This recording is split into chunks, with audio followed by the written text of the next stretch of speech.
গাজার বাতাসে এখন শুধু লাশের গন্ধ, চারদিকে ছড়িয়ে ছিটিয়ে রয়েছে গাজার ঘরবাড়িগুলোর ধ্বংসযজ্ঞের চিহ্ন। রেহাই পাচ্ছে না কোলের শিশুরাও। মাঝে যুদ্ধবিরোধীর কল্যাণে মৃত্যুর মিছিল কিছুটা থামলেও আবার সেখানে নারকীয় তাণ্ডব শুরু হয়েছে। এই অবস্থায় সেখানকার নিষ্পাপ শিশুগুলো ভয়াবহ ট্রমাটাইজ অবস্থায় রয়েছে। গাজার করুণ এই বাস্তবতা নিয়ে বিস্তারিত থাকছে লিমা শান্তির ডেস্ক রিপোর্টে। একের পর এক গোলাবর্ষণে গাজা ভূখণ্ডটিকে বিরান ভূমিতে পরিণত করা হয়েছে। এরই মধ্যে ইসরায়েলি প্রধানমন্ত্রী নেতানিয়াহু হুঙ্কার দিয়েছেন, তাদের বাকি জিম্মিদের ছেড়ে না দিলে ভূখণ্ডটির একাংশ দখল করে নেওয়া হবে। এই অবস্থায় গাজাবাসীর প্রতিটি মুহূর্ত কাটছে চরম আতঙ্কে। ভাবছেন, এই বুঝি বোমার আঘাতে দেহটা ছিন্ন ভিন্ন হয়ে যাবে।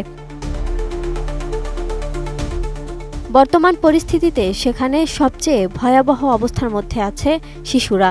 চোখের সামনে গগন বিদারী বোমার শব্দে যখন সবকিছু প্রকম্পিত হচ্ছে, তখন তাদের কচি মনে এর তীব্র প্রভাব পড়ছে।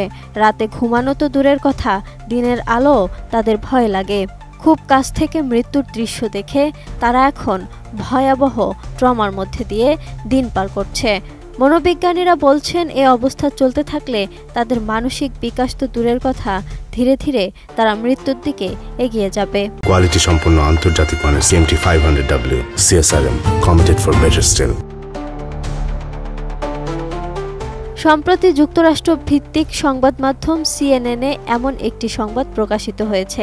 এতে বলা হয়, গত বছর সেপ্টেম্বরে সামাদ তুবাইল নামে একটি শিশুর সাক্ষাৎকার নিয়েছিলেন তারা। যখন তার সাক্ষাৎকারটি নেওয়া হয়, তখন সে কান্নাজড়িত কণ্ঠে তার মাকে বলেছিল, মা, আমি ক্লান্ত, মরে যেতে চাই। সে মাকে প্রশ্ন করে, আমার চুল কেন গজাচ্ছে না? আমি মরে গিয়ে জান্নাতে চুল ফিরে পেতে চাই মা। গাজার এই চিত্র শুধু এই শিশুর বেলায় নয়, হাজার হাজার শিশুর একই অবস্থা। চিকিৎসকরা বলছেন, ভয়ের কারণে তাদের শরীরে নানা সমস্যা দেখা দিচ্ছে। পরিস্থিতি পুরোপুরি ঠিক না হওয়া পর্যন্ত তাদের এ সমস্যা থেকে যাবে বলে জানান তারা। শিশুদের প্রসঙ্গে গাজার মনোরোগ বিশেষজ্ঞ ফাদেল আবু হিন্দ বলেন, মারাত্মক ট্রমার লক্ষণ তৈরি হচ্ছে শিশুদের মধ্যে। অনেকেই সরাসরি তাদের ভয় ও প্রতিক্রিয়ার কথা জানাচ্ছে, কিন্তু যেসব শিশু তা জানাতে পারছে না, তাদের অবস্থা বেশি খারাপ, যার কারণে শিশুদের মধ্যে দেখা যাচ্ছে খিঁচুনি, বিছানায় প্রস্রাব করা, ভয়, আগ্রাসী আচরণ, নার্ভাস বোধ এবং মা বাবার পাশ ছেড়ে না যাওয়া। এই মনোরোগবিদ বলেন, বড়রাই যেখানে ভয় পাচ্ছে, সেখানে শিশুদের অবস্থা কি হবে তা সহজেই বোঝা যায়। তিনি আরও বলেন, যুদ্ধ কবে শেষ হবে তা তার জানা নেই, তাই বলে হাল ছেড়ে দিলে চলবে না। তাদের চিকিৎসার জন্য তিনি সর্বদা প্রস্তুত আছেন।